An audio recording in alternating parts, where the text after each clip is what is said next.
ግን ስትከብድ አንቺ ኦኬ ምግብ መቀነስ ነገ መለወጥ ካለብን ዛሬ የአመጋገብ ስራችን ማስተካከል አለብሽ።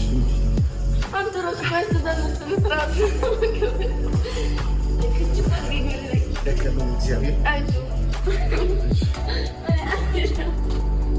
ራይድ ቆማ ዲያሪ የሚቆጣ ነው እኮ ያዘያ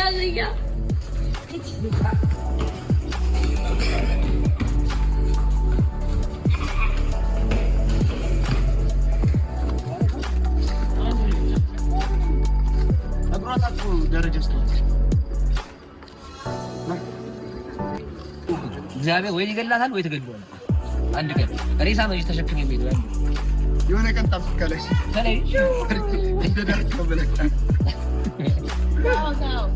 እንዲህ ሲያወራ ዘረገ ወርወር ሲያማ ሲይቁት የሚዘበዘብ ማ